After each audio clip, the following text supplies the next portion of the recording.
Hello and welcome back, everyone, to Magic the Gathering set explorations with Rocket Rabbit Commentaries. And in this episode, Gerdat decided to be a bit more stupid and make his own block again because we actually had a decent amount of fun when Cloud did it. So now it's Gerdat's turn to do it.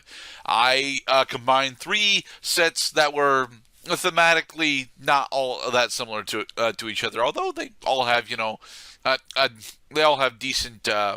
They do have decent thematics when it comes to deities and spiritualism and such. The block that I made is specifically Betrayers of Kamigawa, Born of the Gods, and Battle for Zendikar. And I did this because the last block that we made was primarily a bunch of desert stuff, but they all ended up having, A names, because it was Antiquities, Arabian Nights, and Amonkhet, right? Oh, is that why you picked Amonkhet, Arabian Nights, and all those ones? Because they all started with the letter A. I didn't make that block, Claude. You did.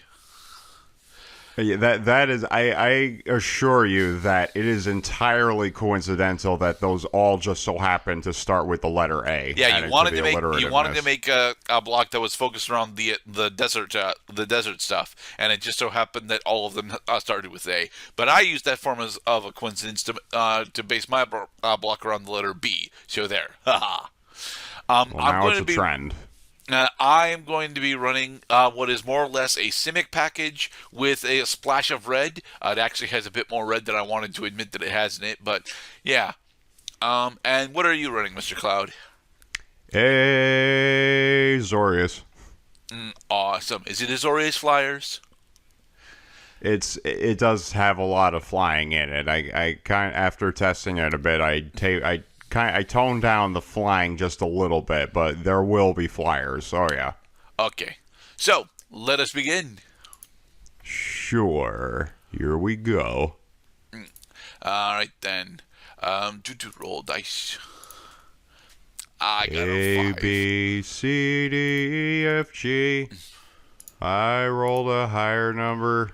T, he, he. Okay, I'll keep this. Nuts. Oh, nuts and crackers. That hand is dangerous. I'm gonna mulligan. Okay then. This hand also kind of sucks. So that means I have now expended my house mulligan. I'm going to draw 7 cards again and then put a card from the bottom. I'm going to do a London mulligan, in other words. Here we go. Okay.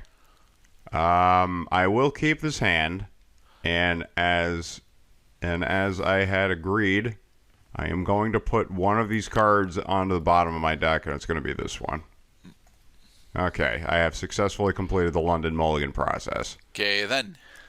Now let us begin the game with the plains, which I will tap, and I will cast the Kami of False Hope. Ooh. It is a 1/1 spirit. That you can sacrifice in order to prevent damage. Nice. Having on-field fog effects is usually pretty good. Well, that damage is around here somewhere. Alright, I'm going to play a forest, and then spend 1 in order to cast Genju of the Cedars. Oh, you're going to enchant your forest. I am. Waha. Nice. I actually like the cycle of the Genju cycle that we got because these end up being relatively powerful, but somewhat expensive mana dumps. Especially because they become attached to the lands. So I will pay 1 to cast the Expedition Envoy. Okay. And then, because you're open, I'll swing into you for 1 damage. Alright, I'll take 1. And that is my turn. Okay, then. I think what I'm going to want to do here is I'm going to play an island, and then, because I'm terrible, I'm also going to spend 1 in order to cast Genju of the Falls. Oh, so you're enchanting. Now you have 2 enchanted lands. Yes, I do. Waha. Nice. Falls actually would turn my island into a 3/2 flyer, which is very nice. Whereas Cedars turns it into a 4/4 beast. Is it beast? No, it's still a spirit. I will pay 2 in order to cast the Felidar Cub. Okay. So now I see I have the option to destroy enchantments, which we'll see how that goes.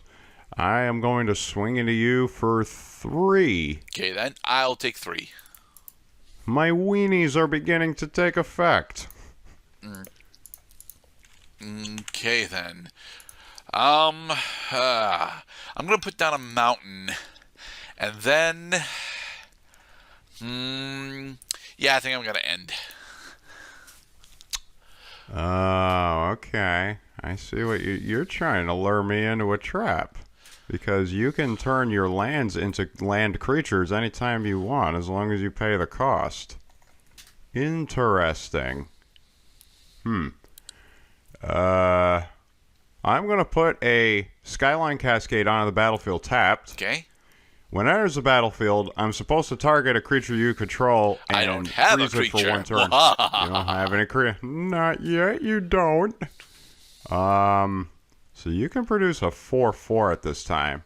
No, you're not, because I am going to sacrifice my Felidar Cub and put its ability on the stack. Okay. I'm going to target the Genju of the Cedars to destroy it. All right, my Genju of the Cedars is destroyed. All right, so now you no longer have the option to produce a 4/4 blocker this turn. I am going to swing into you for 2. Ooh. Do I want... Don't do it. I mean, the terrible thing is I can recycle my Genju doing that, but But you lose the island in the process. yeah, all right, I'll take 2. Dang it. All right, it's okay. It's all right. It just so happened to have enchantment removal. Okay. That is not the card that I needed. But I am going to put down this island. Then I'm going to spend 2 in order to make my Genju of the Falls active, and I'm going to swing at you for 3 in the air. 3 in the air with your 3/2 spirit creature, which is blue colored with flying. Yep. I have no flying blocker, so I have no option to block the attack. All right, and I will end. All right. So now we both have hit each other. That's good. Well now, isn't this something? I'm going to hold off on doing that because I want to actually play a land this turn. I will cast Divination. Okay. Draw 2 cards. Yoink. And also I'm going to play a Plains. And then I will pay 1 to cast a Nyxborn Shieldmate. Okay, then. Now I will swing into you for 3. All right, I'll take 3. Right, the damage is dealt. And I'm going to end my turn. Okay, then. All right, so I'm going to put down another forest, and then I'm going to spend 5 in order to cast the Oran Reef Hydra. Wahahaha. Oh, crap, it has landfall. Yes, and trample. Except I don't have enough for him because he's 6. Damn it! Oh, yeah, that's right. All right. Got all excited. I'll end. You're not going to cast anything, huh? Nope. All right. You can do that. Because you got that land creature you can play on me. I'm going to put another Plains down. I am going to cast a couple creature spells, actually. I'm going to pay 2. I'll cast another Felidar Cub. Okay. And then I'm going to pay 3 to cast Kira Great Glass Spinner. All right, then. It's a creature that has killed me enough times, I decided it's time I killed somebody with it. It's a legendary creature with flying that has creatures you control have. Whenever this creature becomes the target of a spell or ability for the first time this turn, counter that spell or ability. Yep. Effectively ward first. I'm going to swing into you for 2. I'll take 2. Alright, I hope you get your land now. Because you're going to need it. Unfortunately, I did not get the correct land that I needed. I do have my 6, though. So I am actually going to spend 6 on Oran Reef Hydra. There's the Hydra. Nice. Now, unfortunately, my big problem is that I don't have anything right now that'll deal with Kira. So that 5/5 is going to hold me off quite a bit. I will play a plains, and then, yeah, I'm going to fly into you for 2. Okay, I'll take 2. Here's the 2. Yeah, I'm going to end my turn again. All right then. So, ooh.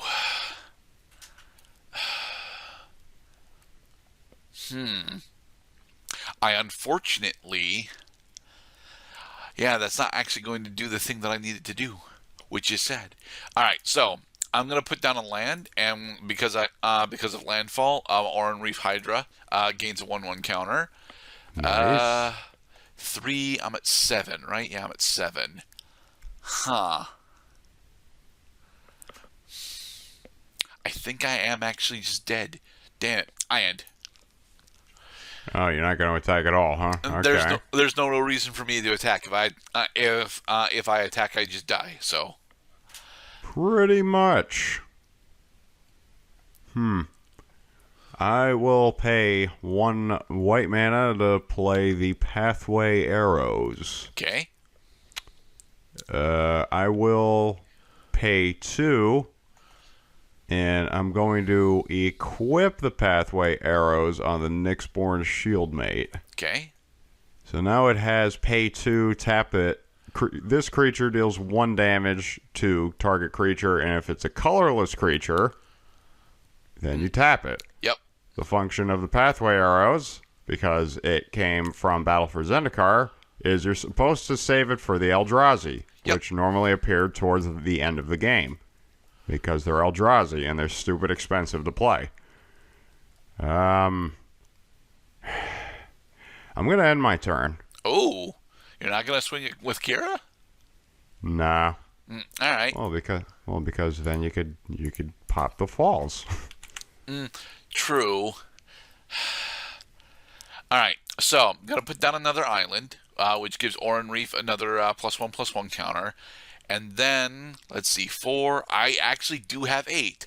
So I'm going to tap 8 in order to cast the Archetype of Endurance. Oh, crap. Creatures you control have hexproof. Creatures your opponents control lose hexproof. It can't have or gain hexproof. But Kira isn't hexproof. It's ward first. So, with that, I will end. Ward first. No. It's not ward. Ward implies that you have an option to get around the ward by paying extra mana. So Kira denies you the option the first time you try swinging. Okay, so now you have a 6/5 and a 7/7 with trample. I'll put down a plains. So I see that my Pathway Arrows now cannot affect your creatures. Interesting. Alright. Well, it looks to me now, crap. You're building something here, I reckon. But you also don't have the option to create your 3/2 with flying, so I'm going to swing into you with Kira. Alright, I'll take 2. Boom. You take 2 damage. I'm going to end my turn. Alright then. Can I get my mountain, please? That is not my mountain. Dang it. Ain't no mountain high enough. Ain't no river wide enough. Ain't no Gerdat cowardly enough to keep me from getting to you, babe. So, I'm going to spend 3 in order to cast the Void Attendant. Oh, there's the Eldrazi I was waiting for. Yeah. And then, I'm also going to actually use his mana ability. That's not a mana ability. That's an ability that has pay 2, put a card that I own that's in exile back into my graveyard, and you create a 1/1 Scion. Oh, right. That's right, he's a processor. My bad. Processor. Processing. Okay, with that, I will end.